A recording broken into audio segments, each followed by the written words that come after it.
You didn't ask for the name. You were born into it the way other people are born into debt, quietly, with no ceremony, and no way out. Your father is the kind of man who fills a room before he enters it. 30 years in public office, 3 terms as governor.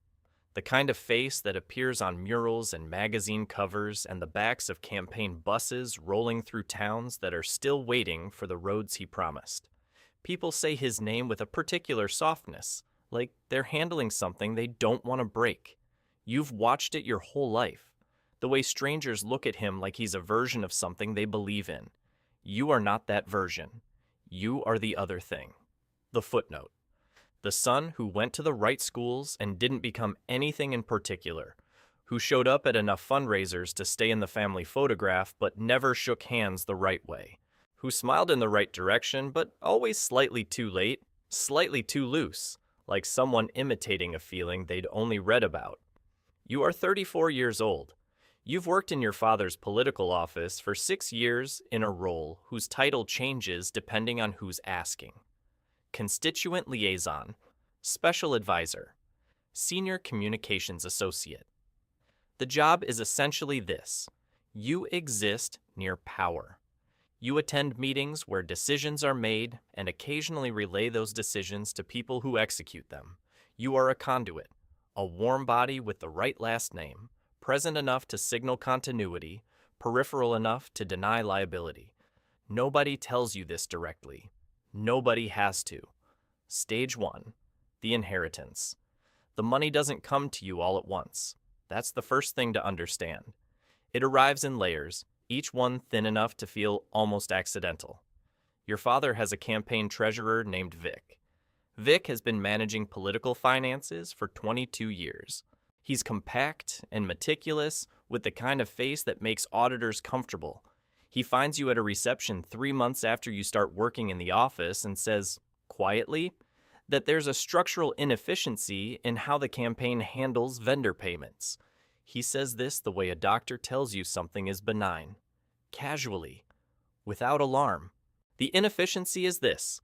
There's a consulting firm contracted to provide outreach services in 3 rural counties. The firm is real. It has a website, a business license, a tax ID. It sends invoices, but the actual work it performs is difficult to quantify, and the payments, averaging $40,000 per quarter, flow through an account that Vic manages and that your father, technically, has never touched. Vic says he just wants you to know about it, in case questions come up, in case someone from the press or the state elections board asks about vendor relationships. He wants to make sure the story is consistent. He hands you an envelope before he walks away. You open it in your car. There are no documents inside. Just a prepaid card with $4,000 loaded onto it and a single handwritten line. For your time. You sit in the parking garage for a long time. You think about putting the envelope back in the glove compartment and pretending the lunch never happened. You think about calling your father and asking him directly if he knows what Vic is doing. You don't do either of those things. You keep the card. Stage 2. The architecture. You tell yourself you're not doing anything your father doesn't already know about. This is the crucial lie, and you construct it carefully. The consulting firm was already in place before you arrived. Vic has been running this arrangement for years. You're not initiating anything. You're just being made aware, just being included. The $4,000 is a gesture, a gratuity, a sign that you're trusted with the real information rather than the public version everyone else receives. You spend the money in small ways. Dinner, a weekend trip, nothing that requires explaining. By the end of the first year, the quarterly payments have become a rhythm. Vic sends you an update. You sign off on invoices. The prepaid cards arrive in envelopes, amounts that gradually increase. $6,000, then $9,000, then $14,000. The firm's invoices list increasingly vague services. Strategic rural engagement, community penetration outreach, stakeholder alignment consultation, language engineered to resist scrutiny without outright inviting it. You attend a state ethics seminar in the spring, mandatory for all senior staff. The instructor talks about the difference between coordination and conspiracy. about the line between campaign finance irregularities and criminal conduct. You sit in the third row and take notes on a legal pad and feel almost nothing, which surprises you only briefly. You've started to think of the money as compensation. You're underpaid for what you actually do, which is to be your father's son in public and make it look effortless. That is a real and taxing service. The consulting fees are a correction, an informal market adjustment. This is a thing people do. You've been around politics long enough to know that. The payments you're receiving are not even particularly large by the standards of the ecosystem you're operating in. You know people moving 10 times this amount through structures far less careful than VIX. You are not a criminal. You are a participant. There is, you've decided, a difference. Stage 3. The expansion. Your father announces his Senate campaign in October. The fundraising machine accelerates. New donors, new consultants. New vendors appearing in the budget like organisms generated by moisture. Spontaneous, numerous, hard to track. Vic introduces you to a man named Carver. Carver runs a media production company that holds a $280,000 contract for digital advertising services. He meets you for lunch at a restaurant where the menus don't have prices. He orders confidently and thanks you warmly for your father's continued trust in his firm. The lunch lasts 90 minutes. Carver talks about the political landscape, the media market, the importance of authentic narrative in modern campaigning. He's articulate and attentive, and he refills your water glass before you realize it's empty. He mentions, in passing, that he's worked with 14 campaigns across 9 states, and that the relationships he values most are the ones built on mutual understanding. He lets that phrase settle like sediment. At the end of the meal, he says he hopes the relationship will be productive for everyone involved. Your car has been valeted. When you retrieve it, there's a sealed envelope in the center console. $22,000 in a cashier's check made out to a name you don't recognize. Vic, you realize later, has already opened an account in that name. The paperwork is waiting for your signature when you get back to the office. You sign it. You're not thinking about this as a threshold moment. You're thinking about it as the next step in a process that was already in motion when you arrived. You didn't build this system. You just inherited it, the way you inherited the name and the office, and the particular exhaustion of being adjacent to greatness without ever quite achieving your own. You sign the paperwork in under a minute. Then you go to a briefing about county-level voter outreach and take notes and order coffee, and the rest of the afternoon is completely ordinary. Stage 4. The investigation. The State Attorney General's office opens an inquiry in February. Routine initially. A campaign finance watchdog files a complaint about vendor payment irregularities. The AG assigns 2 investigators. They request documentation. Vic is calm when he tells you. He says this happens every cycle. He says the documentation is clean. The firm's records are organized, and there is nothing in the paper trail that connects to you directly. He says your name doesn't appear on any of the relevant accounts or agreements. He says you should go about your work and let the lawyers handle the questions. You go about your work. The investigators expand the inquiry in April. They subpoena 3 years of campaign financial records. They interview 12 current and former staff members. You're not on the initial interview list, which Vic presents as good news. You allow yourself to believe him because the alternative requires imagining a version of your life you aren't prepared to look at directly. Then a former digital staffer gives a recorded statement. She worked in the communications department for 14 months before leaving over what she described internally as ethical concerns. She tells the investigators about a conversation she overheard, a phone call in a hallway during which she heard your voice, your name, and a dollar figure. Your name appears on the interview list on a Thursday afternoon. You find out from your father's chief of staff, who calls you at 7 p.m. and speaks in the careful, drained tone of someone delivering a diagnosis. She says the investigators want to speak with you the following Tuesday. She says the campaign has retained outside counsel. She says they will be providing you with a separate attorney, distinct from the campaign's, because at this point your interests and the campaign's interests may not be perfectly aligned. You hear that last sentence and feel the architecture shift beneath you. Stage 5. The separation. The attorney is a woman named Elaine who has defended public officials for 23 years. She meets with you for 3 hours on Saturday morning. She asks every question in a tone that suggests she's heard worse, which is either reassuring or terrifying, and you cannot determine which. She explains the landscape. The AG's inquiry has expanded to include federal campaign finance violations, which means the Department of Justice has been notified and may open a parallel investigation. The consulting firm has been audited. 2 of its principals, men you've never met, have already been interviewed under oath. Carver is cooperating with investigators in exchange for reduced exposure. Carver, she says, has given them a detailed account of your lunch, the conversation, the envelope, the handshake at the end. He remembers it, apparently, with considerable precision. You tell her you don't recall the envelope in your car. She looks at you for a moment. Then she writes something on her legal pad and moves to the next question. The following week, your father's campaign releases a statement. It expresses full confidence in the governor's compliance with all applicable laws and regulations. It notes that a family member employed by the office has been placed on administrative leave pending review. It does not name you. It doesn't need to.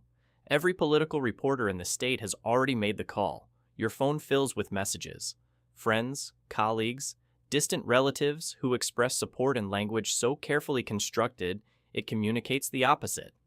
Your father does not call.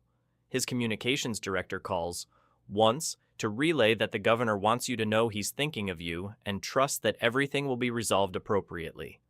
You sit with those words for a long time, trying to find your father inside them and can't.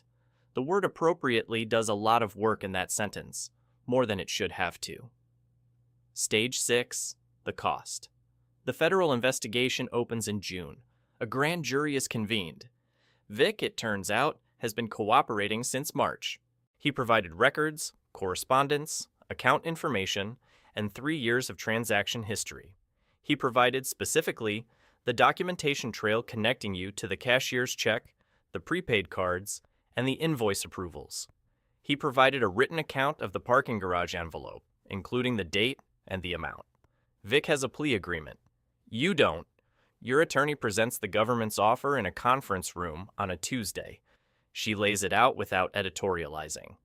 Plead guilty to 2 counts of federal campaign finance fraud and 1 count of conspiracy. Cooperate with the ongoing investigation, including testimony against remaining targets. Accept a sentencing recommendation of 18 to 24 months, with the possibility of probation contingent on the judge's discretion. The remaining targets, she explains, are Carver and 2 of his associates. Your father is not a target. The investigation has not found direct evidence connecting him to the financial arrangements. It has found extensive evidence connecting you. You ask if your father knows about the offer. She says that's not something she can speak to. You ask if he's been interviewed. She says she can't speak to that either. You ask if there's any version of this where you don't take the deal. She's quiet for a moment, then says, "Not one I'd recommend." You accept. The sentencing hearing is 3 months later. The courtroom is not full, but it's not empty. Journalists in the gallery. A row of campaign staffers you don't look at. Your mother in the second row, looking straight ahead with the expression of someone who has been preparing for this moment for longer than she'd like to admit. She's wearing the gray coat she wore to your college graduation. You notice this, and then wish you hadn't. The judge reads the charges. You say you understand. He sentences you to 20 months in federal prison and 2 years of supervised release. He notes, in the flat voice judges use when they want the words to be quotable, that public trust is not an abstraction, and that those who inherit positions of responsibility inherit also the full weight of their failure. You leave through a side door. Stage 7. The after. You serve 16 months at a federal correctional institution in Pennsylvania. The place is quiet in a way that isn't peaceful. Men move through it like they've learned to take up less space than they actually occupy. You learn this too. You read. You sleep more than you've slept since childhood. You think about the parking garage with a frequency and specificity that diminishes slowly over the months, but never entirely disappears. Your father completes his Senate campaign. He loses by 4 points in the general election. His opponent runs an ad in the final 2 weeks. Just your sentencing headline and a single spoken line. Character is inherited.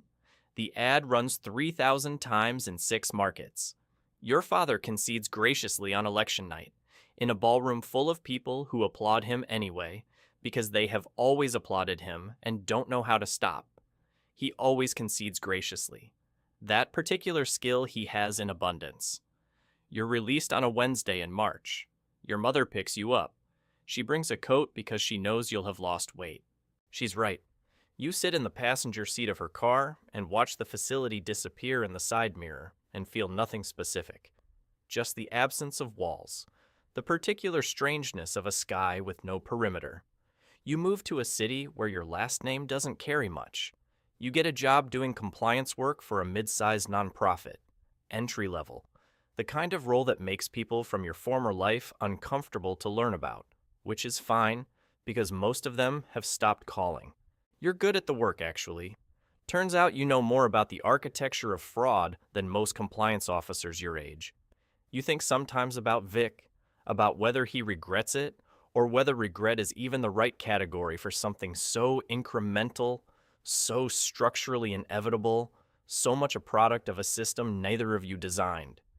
You think about the $4,000 in the parking garage, how ordinary it felt, how easy, how nothing about it announced itself as the first thing.